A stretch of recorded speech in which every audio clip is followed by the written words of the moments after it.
नमस्कार साथियों, मैं प्रभाकर द्विवेदी, प्रदेश अध्यक्ष नर्सेस। तो ये बहुत ज़रूरी खबर आ रही है आप लोगों के लिए कि महिला स्वास्थ्य कार्यकर्ता एएनएम डॉक्यूमेंट वेरिफिकेशन में क्या करें और क्या ना करें। तो इनमें जो जो प्रमुख बातें हैं वो मैं आपको बता देता हूं। और आपको सबसे बढ़िया बातें ये मैं बताता हूं कि मैं अपने चैनल से बहुत जानकारी, बहुत मेहनत करके बताता हूं। इसलिए सभी से निवेदन है कि चैनल को सब्सक्राइब जरूर कर लें और बेल आइकन दबा लें। तो इसमें पहला क्वेश्चन कि कितनी मेरिट जाएगी। तो आपको बता दें, जो इस समय मौजूदा हालात चल रहे हैं उसमें अब ये 30 से भी नीचे मेरिट जाने की पूरी उम्मीद है। तो इस समय जो 25-30 नंबर पा रहे हैं फ्रेशर, इनके लिए भी खुशी की बात है कि वो लोग भी जो है पास होने की पूरी उम्मीद है। और दूसरा ये है कि कब रिजल्ट आएगा। तो आप लोगों को मैं बता दूं कि जुलाई लास्ट में इसी महीने आपका रिजल्ट भी आ जाएगा और मेरिट भी आपकी इसी महीने आ जाएगी। और क्या होगा बायोमेट्रिक डीबी के बाद। तो देखिए, बायोमेट्रिक डीबी आपको पता है, बायोमेट्रिक आपका वहाँ भी हुआ था जब एग्ज़ाम आपने दिया था। आपके रेटिना और ये थंब वगैरह जो स्कैन किए गए थे, फेस स्कैनिंग हुई थी। तो इससे ये होता है कि किसी प्रकार का कोई गलत कैंडिडेट जो है एग्ज़ाम ना देने पाए। क्योंकि पहले आपने देखा था कि फ़ोटो किसी की लगी है, नाम किसी का है, और इस तरह लोग दूसरे बैठ के परीक्षा दे देते थे। इसीलिए अब हर कदम पर जांच सख्त की जाती है कि किसी प्रकार की कोई कमी ना पाई जाए। हाँ, कुछ लोग उसमें शंका में भी आए कि वो हो सकता है ना हो, तो उनसे काफ़ी पूछताछ भी की गई। किसी किसी का मैच नहीं किया बायोमेट्रिक, कुछ लोग भाग भी गए। तो ये ऐसी चीज़ें हैं कि इसमें किसी प्रकार की आप समझ लीजिए कोई भी गलती होने के चांसेस नहीं हैं। बायोमेट्रिक डीबी के बाद क्या होगा कि आपकी मेरिट बनेगी, रिजल्ट बनेगा और उसके बाद में आपकी ज्वाइनिंग होगी। संविदा एएनएम को कितना लाभ मिलेगा, मैंने बताया कि देखिए, संविदा एएनएम को जो 5 साल है उनको 15 नंबर तो ऐसे मिल रहे हैं अनुभव के आधार पर। 1 साल के 3, 2 साल के 6, 3 के 9, 4 के 12। तो उनको कम ही नंबर की आवश्यकता है। जब मेरिट 25-30 तक पहुंच जाएगी तो उन्होंने अगर थोड़ा बहुत भी कर रखा है तो वो जीत के उनके पूरे चांसेस हैं। सबसे बड़ी बात कि उनको वरीयता भी दी जा रही है।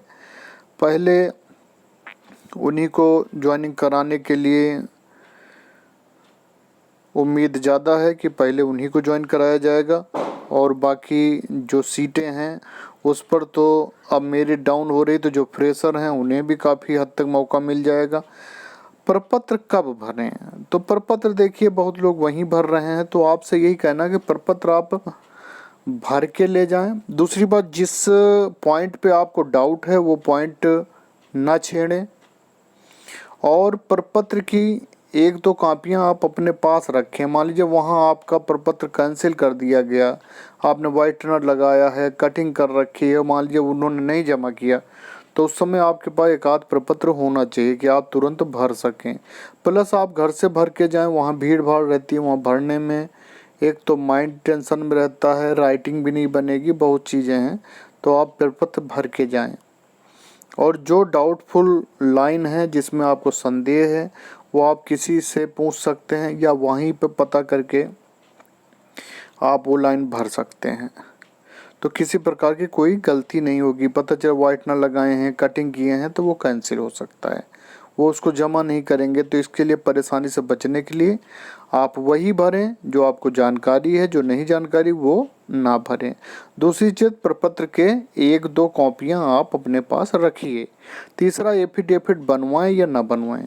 तो एफिडेविट किसी के माँ बाप के स्पेलिंग में या नाम में गलती है तो आप लोग ज़रूर से ज़रूर एफिडेविट बनवा लें। उसका ज़्यादा खर्चा भी नहीं होता, 10 रुपये की स्टैम्प पे एफिडेविट बनता है। तो किसी भी कचहरी से आप बनवा सकते हैं। 150 से 200 रुपये ज़्यादा से ज़्यादा मैक्सिमम खर्चा आता है।